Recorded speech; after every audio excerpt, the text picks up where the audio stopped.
হাওয়ালার মাধ্যমে প্রায় 50 কোটি বেআইনি লেনদেনের অভিযোগ। পশ্চিমবঙ্গে বিধানসভা নির্বাচনের 10 দিন আগে দিল্লি থেকে আইপ্যাকের ডিরেক্টর ও সহ প্রতিষ্ঠাতা ভিনেশ চান্ডেলকে গ্রেফতার করেছে ইডি। ইডি সূত্রে খবর, বেআইনি লেনদেনের অভিযোগে দিল্লি পুলিশের একটি এফআইআর এর ভিত্তিতে মামলা শুরু করে তারা। 2 এপ্রিল ভিনেশ চান্ডেলের অফিস সহ দেশ জুড়ে আইপ্যাকের বিভিন্ন ঠিকানায় ইডি তল্লাশি চালায়। ইডি সূত্রে দাবি, তদন্তে উঠে এসেছে আইপ্যাকের অ্যাকাউন্টে হাওয়ালার মাধ্যমে প্রায় 50 কোটি টাকার বেআইনি লেনদেন হয়েছে। ইডির অভিযোগ, এই লেনদেনের প্রক্রিয়া দুভাগে হয়েছে। 50% চেকে ও বাকিটা নগদে হয়েছে বলে অভিযোগ। ভুয়ো কাগজ তৈরি করে সেই অবৈধ লেনদেন বৈধ হিসেবে দেখানো হতো বলে ইডি সূত্রে দাবি তদন্তে তারা দেখেছেন 2019 থেকে 2021 সালে রামসেতু ইনফ্রাস্ট্রাকচার নামে একটি সংস্থা আইপ্যাককে 13 কোটি 50 লক্ষ টাকা ঋণ দেয়। সেই ঋণ শোধ করার ক্ষেত্রে কোনো নিয়ম বা শর্ত লেখা নেই। এমনকি ঋণের জন্য কত সুদ দিতে হবে তারও কোনো উল্লেখ নেই। কোম্পানি কেন ঋণ দিচ্ছে সেটারও কোনো উল্লেখ নেই। ইডির দাবি, বিভিন্ন সংস্থা থেকে আইপ্যাকের অ্যাকাউন্টে যে টাকা ঢুকেছে তার কারণ বা ব্যাখ্যা আইপ্যাক দিতে পারেনি। অভিযোগ, এভাবেই হাওয়ালার মাধ্যমে টাকা পাচার হয়েছে।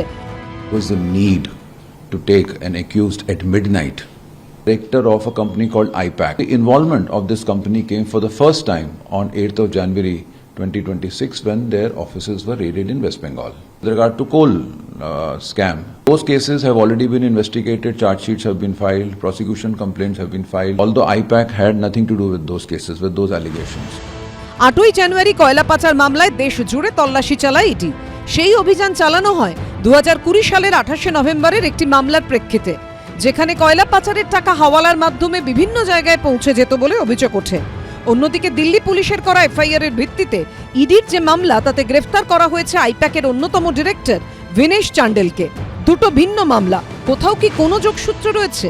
ইডি সূত্রে দাবি, 8ই জানুয়ারি দেশ জুড়ে যখন তল্লাশি অভিযান চালানো হয়, তার পরদিনই অর্থাৎ 9ই জানুয়ারি ভিনেশ চান্ডেল তার সংস্থার যাবতীয় তথ্য প্রমাণ লোপাটের নির্দেশ দেন।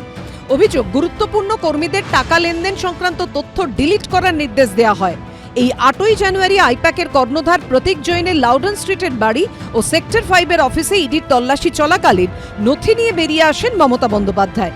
এই নিয়ে চুরি ডাকাতির মতো অভিযোগ তুলে আদালতে যায় ইডি।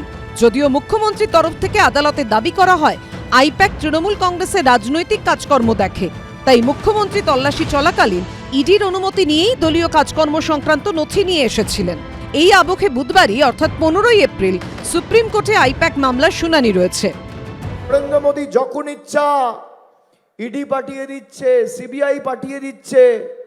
একদিকে নরেন্দ্র মোদী, অমিত শাহ, শয়ে বিজেপির নেতা, তার সাথে ইডি, তার সাথে সিবিআই, তার সাথে কেন্দ্রীয় বাহিনী, তার সাথে সুপ্রিম কোর্ট, তার সাথে হাইকোর্ট, তার সাথে অর্থবল। আইপ্যাকের ইডি গ্রেফতার হয়েছে কয়লা কাণ্ডে। সবাই জানে তো, কয়লার টাকা হাওলার মাধ্যমে নিয়েছিল গোয়া নির্বাচনে, সবাই জানে। এটা নতুন কি আছে, এত দেরিতে হলো কেন? ধৃত ভিনেশ চান্ডেলকে মঙ্গলবার 10 দিনের ইডি হেফাজতের নির্দেশ দেয় আদালত। অন্যদিকে সংবাদ সংস্থা এএনআই সূত্রে খবর, প্রতীক জৈনের স্ত্রী ও ভাইকে তলব করেছে ইডি। হাওয়ালা লেনদেন সংক্রান্ত অভিযোগের তদন্তে প্রতীক জৈনের ভাই পুলকিত জৈন ও প্রতীকের স্ত্রী বারবি জৈনকে 15ই এপ্রিল বুধবার দিল্লিতে ইডি সদর দপ্তরে ডাকা হয়েছে। উল্লেখ্য, পুলকিত আইপ্যাকের সঙ্গে যুক্ত। তিনি এই প্রতিষ্ঠানের অন্যতম সহ প্রতিষ্ঠাতা।